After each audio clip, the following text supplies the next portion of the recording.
Bienvenue à ces lives perspectives autour de la délégation. Si vous êtes en direct, mettez-moi un petit commentaire dans le chat que je puisse m'assurer que la technique fonctionne.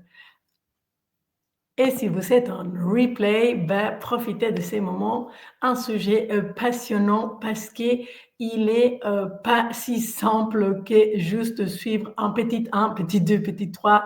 Vous l'avez bien compris, les sujets perspectives que j'amène, ce sont des sujets qui, au-delà de la partie compréhension mentale, nécessitent un cheminement en intelligence relationnelle et intelligence émotionnelle. Et c'est ça qui m'anime, c'est ça avec quoi j'accompagne les managers, les membres de Codir Comex en entreprise qui sont mes clients. Et évidemment, les conseils que je vous donne vous servent à n'importe quel niveau de votre carrière. Donc, si vous n'êtes pas encore dans des postes de management, ça vous permet de vous préparer. Et si vous y êtes dans des postes de management, ça vous permet de vous confronter et d'appliquer ces nouvelles perspectives. Ces conseils sont aussi réplicables dans la vie de tous les jours, dans notre vie privée, et c'est ça que j'aime autant d'amener des sujets qui peuvent finalement nous être utiles dans notre harmonie pro et perso. Donc, avec cette petite intro, je lance les sujets. Donc, je vais partager exactement la demande qui m'avait été envoyée, en tout cas le petit topo vis-à-vis la délégation. Donc, c'est un directeur de production qui me disait concrètement, je sais que je dois déléguer. Alors, il est où le texte exact? Parce que sinon, je vais utiliser mes mots à moi. Il est où ce texte? Je dois l'avoir. Je vais réussir à le trouver sur mon téléphone pour vous le lire parce que vous savez, je donne beaucoup d'importance aux mots et chaque mot qu'on va prononcer va avoir un impact dans la construction qu'on s'est fait. Alors, est-ce que j'ai le texte exact ici? Yes. Je sais que je dois déléguer, mais dès que je le fais, je suis frustrée. OK? Donc là, on a déjà deux ressentis. Le premier, c'est je dois. Donc, il a une obligation, une injonction. Mais dès que je le fais, je suis frustrée. Il a de la frustration qui s'invite. Donc déjà, émotionnellement, on sent que ça crispe. Me partage Nicolas, directeur de production. Et il me dit, quand je confie une tâche, donc ça, je souligne le mot tâche, parce que c'est important, on va le voir pourquoi. Et je veux qu'elle soit bien faite, mais souvent, ce n'est pas exactement comme je l'aurais fait. Alors, je repasse derrière, je corrige. Je me dis que ça ira plus vite ainsi. Et ce n'est pas que pour Nicolas, il y a énormément de personnes qui tombent dans cette piège, et parce qu'en effet, c'est un piège, et je vous ai expliqué pourquoi. Résultat, je suis débordée. Pourtant, je sais que mon rôle de manager, c'est de faire confiance à mes équipes et sortir de l'opérationnel. Comment déléguer efficacement sans être dans les surcontrôles? Comment éviter le piège de la surqualité? OK? Et on aurait pu rajouter une troisième question qui est comment sortir du perfectionnisme et m'autoriser à être recadré par rapport à ce que j'ai fait. Mais bon, c'est ça dont on va discuter ensemble. Donc, Nicolas, je ne sais pas si tu vas écouter ça en direct ou en replay. Pour la première partie de la perspective, c'est déjà la délégation est un outil de concentration dans notre centre de talent. Déjà, quand certaines personnes délèguent, c'est déjà une difficulté parce qu'on pense que la délégation, c'est quelque chose de pas bien. On a déjà une a priori négative. Si je délègue quelque chose, c'est parce que cette chose-là, elle est moins importante que les choses que je veux prendre. Et donc, ça va créer déjà une première crispation de bon, je me sens un peu coupable de faire ça à mon équipe parce que c'est une tâche ingrate. Donc, déjà, si c'est votre cas, c'est hyper important que vous identifiez ces frictions-là.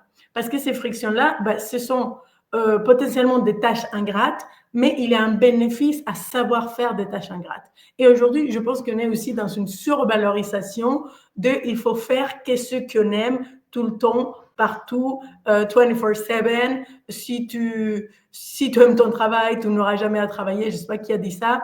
Bon, moi, je trouve que c'est un peu exagéré et que ça nous met dans les pièges de vouloir, en tout cas, des conforts tout le temps. Je ne dis pas qu'il faut être dans l'inconfort, je dis simplement que faire des tâches ingrates permet à une personne aussi de savoir si ça lui convient, ça ne lui convient pas, comment elle se positionne face à la friction. Et donc, ça crée aussi des bénéfices pour votre équipe de faire des tâches qui potentiellement aujourd'hui sont devenues, et je dis devenues ingrates pour vous, parce que vous savez évoluer. Mais quand vous avez démarré, ces tâches qu'aujourd'hui vous considérez ingrates sont potentiellement des tâches hyper intéressantes pour quelqu'un qui ne les a jamais fait. Donc, c'est un peu rebobiner l'histoire et de revenir à une logique de quand j'ai démarré, j'ai aussi fait ce type de choses. C'est ça qui m'a permis de forger certaines capacités, un certain sens critique potentiellement. Okay? Je prends l'exemple classique, et j'adore parce que moi-même suis passée par là. Les slides PowerPoint, à un moment donné, c'est de monkey work, on fait des slides et canonner en cabinet de conseil, strat, dans des grosses boîtes, on va taper le travail les slides qui devient à un moment donné beaucoup trop cher pour les salaires qu'on a. Mais c'est à venir renchanter un peu l'idée que même si la tâche est un peu chiante à faire, pardonnez mon français, et elle peut être aussi dans une logique de construction et donc du coup venir raconter ça, venir aussi le dédramatiser, expliquer à la personne. Ok? Donc la première, ça c'est vraiment l'entrée. Après, je vais vous partager vraiment 5 niveaux qui vont vous permettre de mieux déléguer. Le premier, c'est vraiment passer de faire à faire. Et ça, c'est vraiment sortir de la zone de confort. Moi, je le vois avec beaucoup de mes clients. Ils ont l'habitude de faire quelque chose. Ils ont l'habitude, parce que ça fait 200-300 ans qu'ils sont sur un poste, et même s'ils sont à un niveau de direction, mais ils ont eu l'habitude de faire quelque chose, et donc du coup, ils sont dans une zone de confort qui est inconfortable. Pourtant, c'est difficile de sortir. Donc, quand ils vont les déléguer, ils vont les lâcher, puis ils vont le reprendre parce que ce n'est pas fait comme eux ils le font aujourd'hui. Mais c'est normal, mon gars. Tu as commencé ici, ça fait 300 que tu l'as fait, donc ta learning curve, la courbe d'apprentissage, elle est là. Et donc, du coup, maintenant, tu as un niveau assez élevé. Et quand tu délègues la première fois, tu t'attends à ce niveau-là. Donc, c'est complètement irréaliste. L'idée, c'est véritablement de te dire, est-ce qu'aujourd'hui, je peux prendre conscience que cette tâche, cet périmètre, cette mission, on va parler aussi de niveau qu'on délègue, parce que ça aussi, ça peut aider sur la motivation, que ça, c'est maintenant facile pour toi, tu as l'habitude, tu es rodé, mais tu as une learning curve. Donc, quand tu vas lui déléguer à quelqu'un, il est important que tu acceptes que cette personne-là, il va vivre ces étapes-là. OK? Peut-être ça sera plus rapide parce que tu vas lui transmettre ton savoir et c'est là où ton rôle de manager rentre en jeu. Comment tu vas faire pour lui déléguer ton savoir? Et attention, je souligne, hyper important que tu l'accompagnes, ces personnes, à qu'elles-mêmes deviennent, non, elle ne va pas devenir, à que cette action devienne une habitude pour elle. C'est-à-dire que il est important que la personne puisse faire cette action de manière répétée, se tromper, recevoir ton feedback, intégrer ton feedback, retester à nouveau et donc évoluer.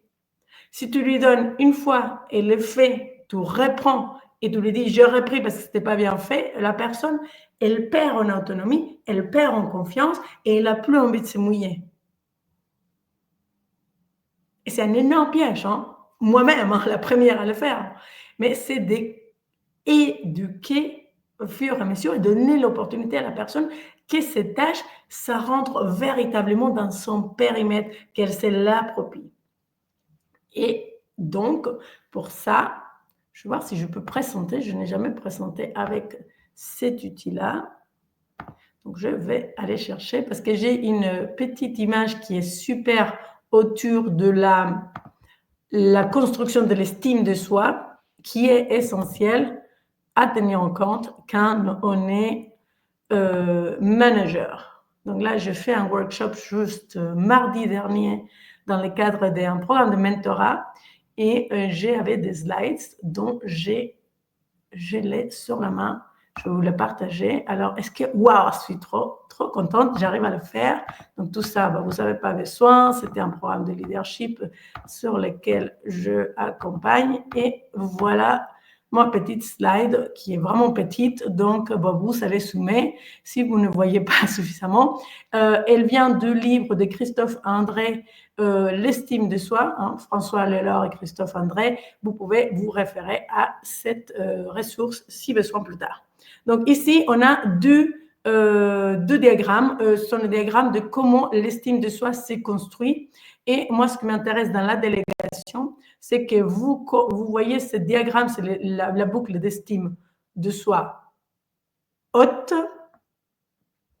ici à gauche, et à droite, on a l'estime de soi basse.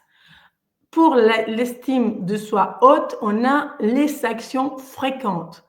Et je ressouligne ça parce que si vous déléguez quelque chose à une personne une fois par semestre et vous attendez à que ce soit excellent, vous pouvez vous attendre à que ce ne soit pas excellent. Parce que la personne n'a pas forcément l'habitude de le faire. La personne n'a pas assez d'exposition, donc elle a un risque très élevé d'échouer.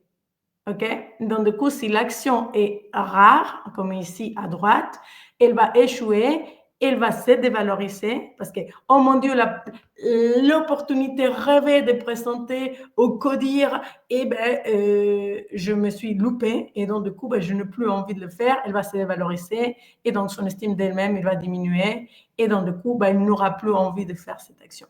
Que si elle vient présenter une fois et qu'il a un petit échec, ou il fait une presse, ou il fait un tableau de données, ou peu importe, hein, vraiment, vous allez potentiellement lui donner 1, 2, 3, 4, 5, 6, 7 fois la tâche ou l'action. Et bien, petit à petit, dans ce périmètre, elle va avoir des échecs, mais elle va avoir aussi des réussites. Dans les réussites, vous allez le féliciter, vous allez donner de la reconnaissance, du feedback, hein, c'est le 5e point que je vous présenterai tout à l'heure, ce qui va faire que la personne, elle va augmenter son estime d'elle-même et qu'elle va potentiellement et probablement intégrer un cycle d'estime de soi élevé vis-à-vis d'elle-même et donc du coup, elle gagnera en confiance par rapport à cette tâche, périmètre, mission que vous lui avez confiée. Okay?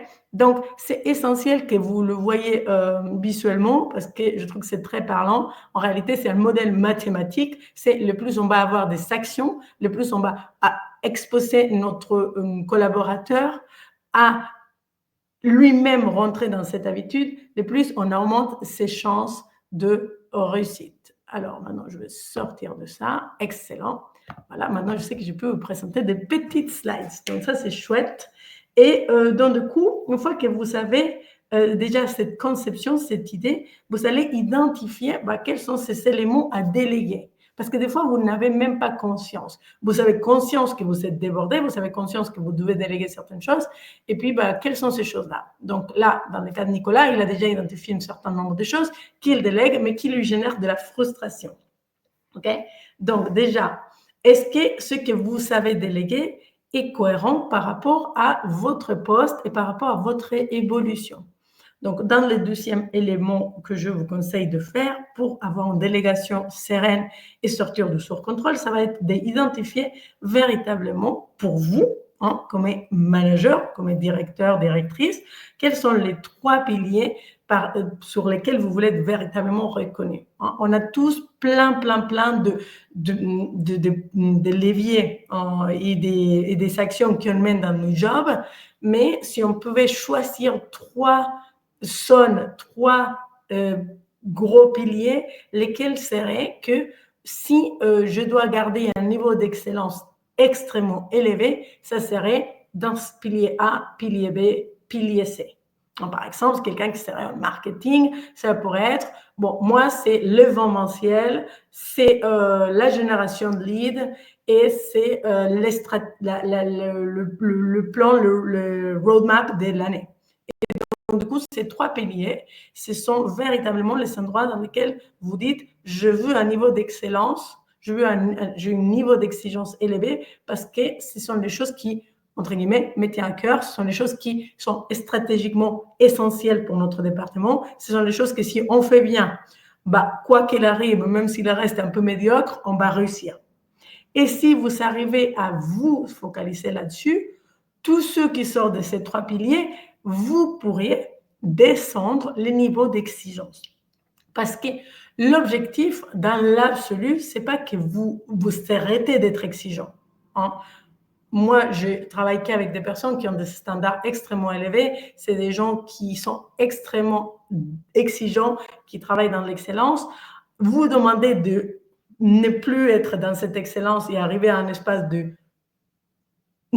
moins bon, c'est trop dur parce que vous aimez cette excellence. Par contre, vouloir la déployer partout, c'est là où le piège. C'est là où on tombe dans le piège. On ne peut pas la déployer partout. Donc, on choisit les endroits, ces trois endroits, et quand on choisit ça, en fait, on a automatiquement une possibilité d'être un peu plus, entre guillemets, attaqué ou critiqué sur des endroits qui sont moins importants pour nous. Donc, il y aura une sensibilité un peu plus faible. Si quelqu'un vient nous dire « Oh non, mais attends, Nicolas, tu n'as pas bien bossé là-dessus », tu vas dire « Ouais, tu as raison, mon gars, mais aujourd'hui, mon focus, ce sont ces trois piliers. » Donc, c'est vrai que là, le travail qu'on a fourni sur ces volets-là n'est pas encore au niveau que je voudrais, mais je n'ai pas l'équipe, hein, tu le sais bien, en ce moment, c'est effectif réduit, donc je n'ai pas la capacité de. Et en fait, vous allez commencer à apprécier cet espace de je ne fais pas parfaitement. Okay? Parce que le perfectionnisme, c'est aussi un des éléments qui nous tient, j'ai envie de dire presque comme ça, par la gorge, pour ceux qui écoutent quels les sons. C'est cette envie d'excellence et de perfectionnisme et que ça sort parfaitement partout. Le problème, c'est pas que ça soit excellent, le problème, c'est que c'est partout qu'on le veut. Et donc, du coup, c'est partout va créer beaucoup de pression, beaucoup de tension interne. Et donc, du coup, ça, on va soit le décanter aux équipes, soit on va le garder pour soi, mais on va voir qu'on va être en mode je cumule, et suis saturé. Okay? Et un système saturé, honnêtement, ne fonctionne pas. Et c'est un vrai enjeu aujourd'hui dans nos organisations, on est saturé, les personnes sont saturées parce qu'ils font un job et demi, etc. Donc, c'est comment est-ce qu'on va venir libérer ce système. Hein? Et dans ça, c'est partir de cette logique-là dans laquelle on ne va pas lâcher l'exigence, mais on va expandre notre capacité à la médiocrité. Et je rigole parce que quelqu'un qui est exigeant ne pourra jamais être médiocre, ok? Même son standard le plus médiocre, c'est déjà 85% des niveaux. Donc, c'est venir accepter, prendre le risque de prendre du feedback sur la qualité de notre travail. Ce sont des personnes, généralement, qui n'ont absolument pas l'habitude d'entendre que ce n'est pas bien fait. C'est d'ailleurs jamais arrivé pour certains d'entre eux, en certains de mes clients. Et donc, du coup, c'est une peur à quelque chose qu'on ne connaît pas. Et on pense qu'on va avoir très mal si on nous dit « là, c'est pas bien fait, là, c'est pas super quali, là, il te manque des données ». On a l'impression qu'on va vivre une espèce de dévastation interne, quand en réalité, deux fois, c'est juste « écoute, merci pour ton feedback, je veux rebosser le truc ». Oh, j'entends que c'est important pour toi, ce niveau de détail, mais là, je ne peux pas te le donner. Vu le contexte, je ne peux pas aller dans ce niveau de détail. Je suis désolée si tu es déçu. Et l'expérimenter est véritablement une ouverture des yeux. Hein, donc, c'est vraiment une nouvelle perspective que je vous invite à faire si vous êtes perfectionniste. Essayez de glisser une erreur par-ci, une erreur par-là, donner un tout petit peu moins de excellence et recevez des feedbacks. Okay? Voyez comment ça se travaille en face. Parce que si vous lâchez ça vis-à-vis vous-même, votre M+1, M+2, pair en COMEX, etc., si vous le lâchez pour vous, vous le lâcherez aussi pour vos équipes. OK? Donc, la meilleure manière de déléguer, c'est de venir travailler cet espace de perfectionnisme et nous ouvrir cette capacité à accueillir le « ça me plaît pas, c'est pas super bien fait, tu aurais pu aller plus dans les détails, je m'attendais à plus de qualité ». Et le plus on entend ça, le plus on expand notre capacité à dire l'autre, il a le droit à ne pas être d'accord. C'est OK. Mais moi, je garde mon excellence dans mon pilier 1, mon pilier 2, mon pilier 3. Et je m'accroche à ça parce que ces piliers-là, ils me nourrissent.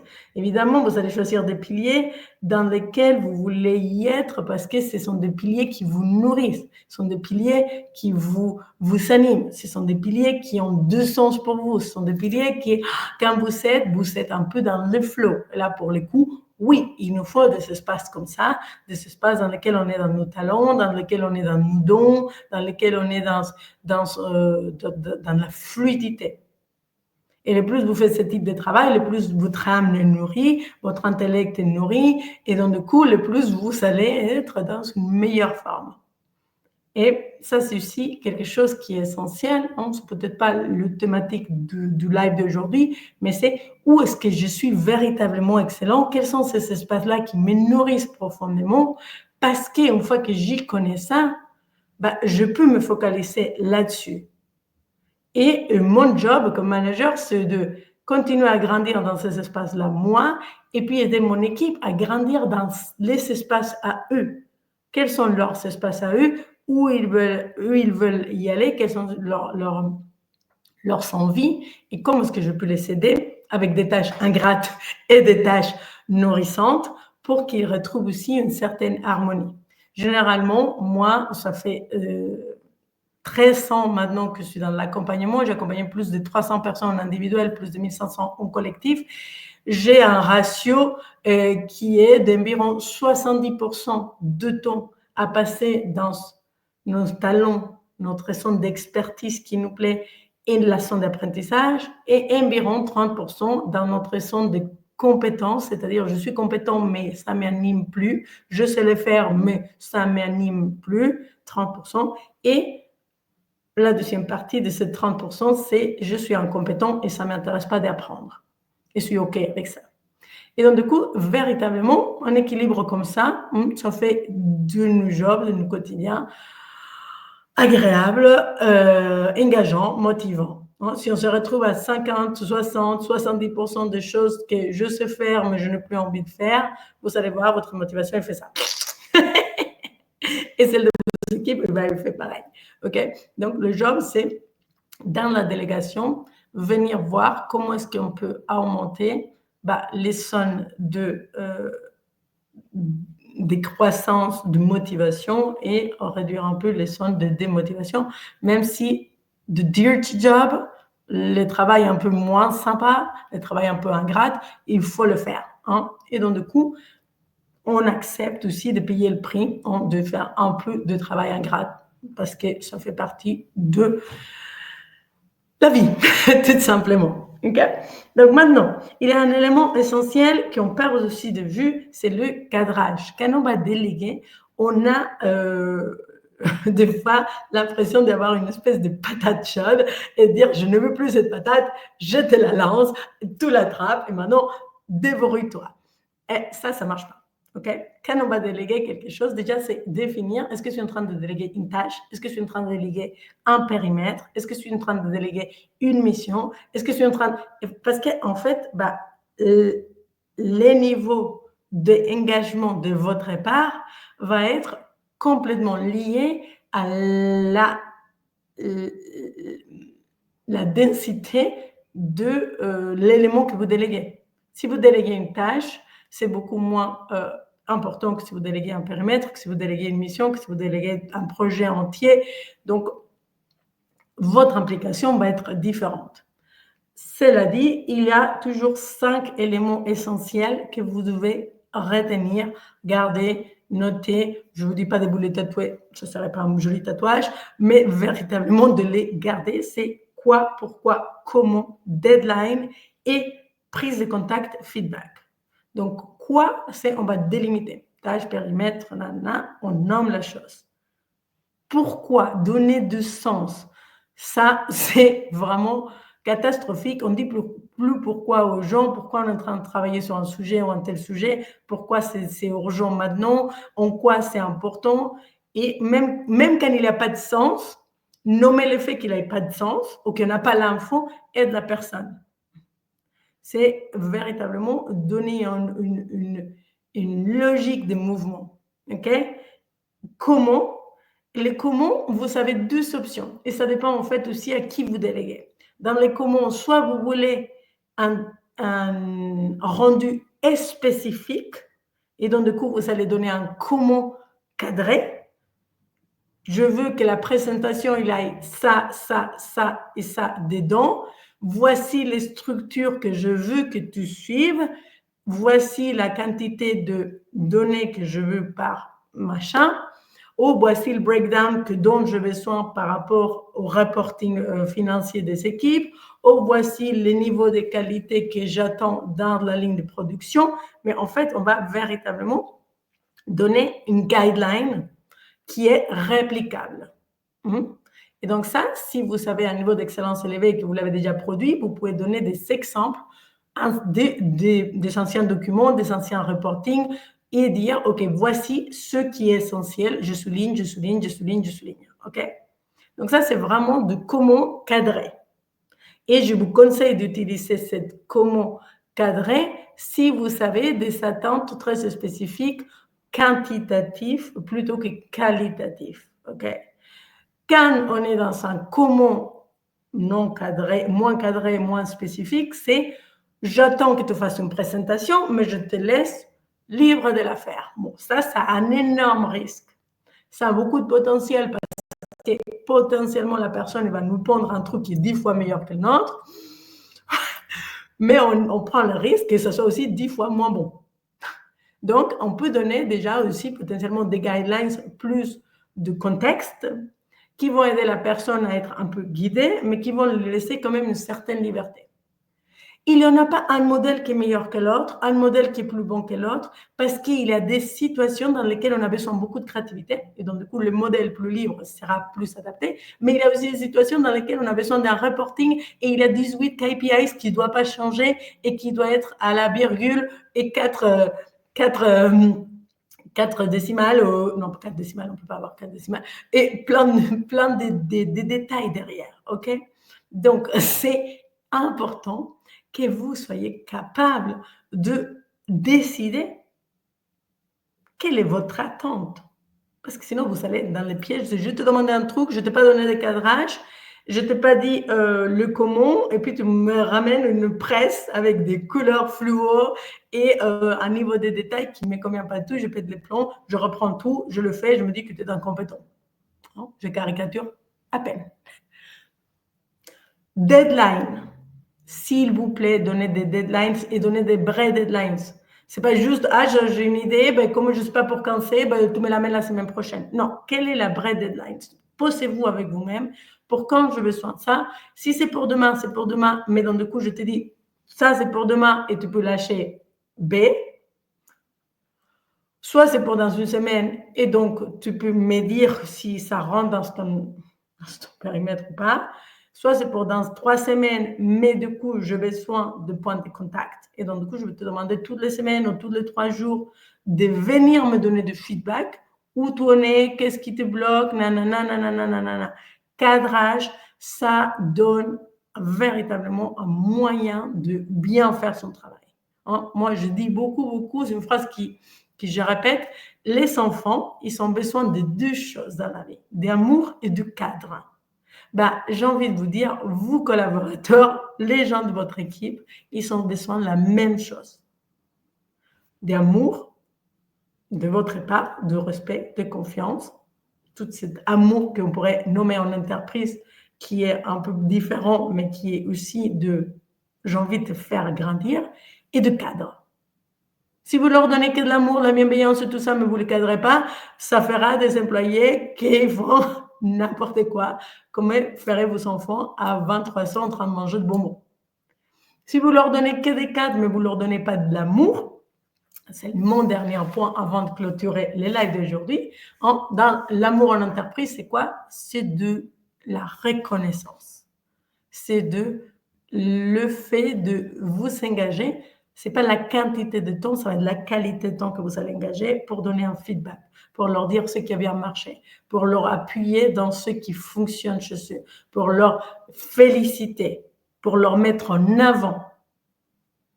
Et aussi une opportunité pour vous-même recevoir du feedback et dire est-ce que la manière dans laquelle on a mené cette processus de délégation, t'es combien? Est-ce que tu es d'accord? Est-ce que dans les quoi, pourquoi, comment, deadline et feedback, est-ce qu'on est d'accord? Est-ce que ça t'est combien? C'est un investissement de temps, c'est sûr et certain. C'est un investissement d'énergie, c'est sûr et certain. Mais c'est un investissement qui coûte aujourd'hui pour nous libérer de temps dans le futur.